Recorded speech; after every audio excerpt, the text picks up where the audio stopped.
I liked, the theme of young love, but also that we did talk about mental health within youth.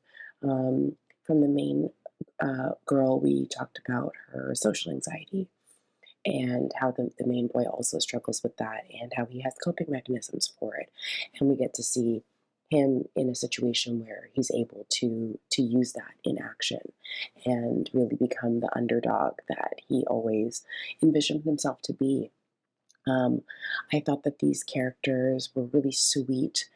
um, I thought that the dynamic between them was really really electric. I think that the dialogue was also um, very authentic, very, very true to life. I thought the performances were really good, and it was a really enjoyable, sweet film.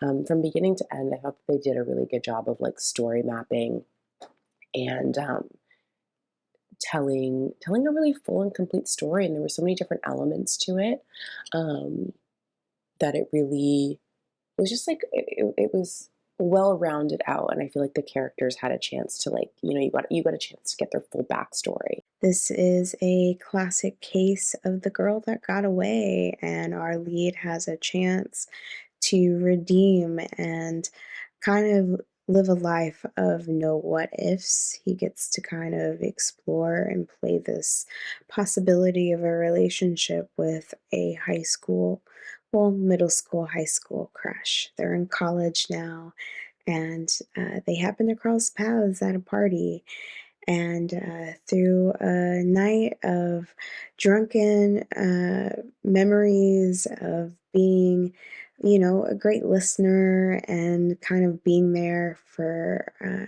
each other in a time that seems to be perfectly put into place.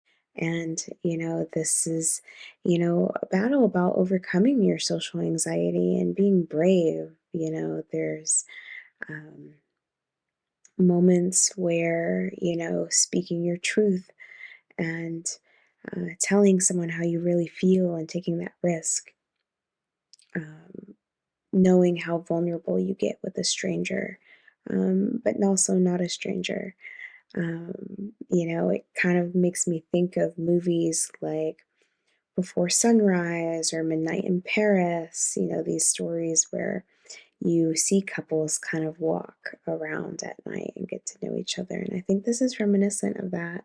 And I loved the kind of time that they took where you really felt that like that awkward first crush, but you're, like, finally around them and, like, he's obviously gotten this opportunity to, like, walk her home, that his friends have helped, engineer, and I think that they just really covered that kind of feeling really, really well, and they used the silences in the film really like, they really leveraged those where, there are kind of just, like, these moments where they're just kind of walking, and, if you remember back to, when you were younger, and, like, that is truly how it is, especially if it's somebody that you don't know super well, if there's not, like, one of your close friends.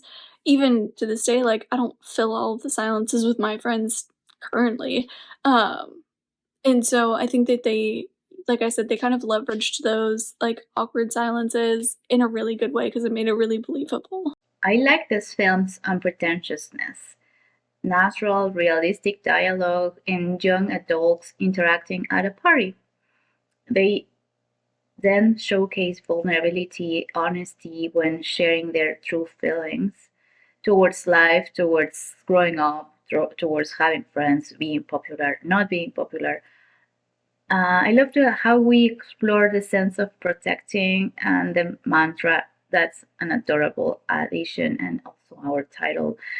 I love this depiction of young love, so romantic. I really enjoyed this idea to split the movie in two parts. The first part is in the party with all the other characters, and the second part is just a long walk between two people talking. And here we really get into the characters, we get to know them, we get to see what they like, what they don't like, their fear, their anxiety, and everything. And it's just beautiful to see just two young guys, two teenagers, basically, just getting to know each other and possibly start a relationship in the future. It's always we see all the a normal character arc structure here. The character arcs are well fulfilled, and we get to a point when there is the two actors, they start to know each other, the two characters start to know each other, and then they walk and then they fight, and it seems like it's over, but then in the end they manage to reconcile, and there the final choice to not give them like everyone expecting like a kiss or anything, but in this case it's just a number. Okay, you can have my phone number, and the guy is like in heaven already.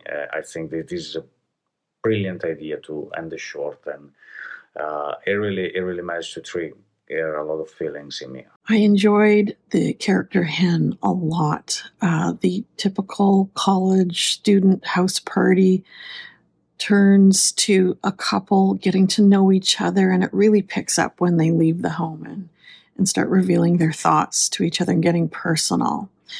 The chemistry there is good for these characters. I like the aspect of how they wrote in the anxiety and the mantra for Hen. That was terrific.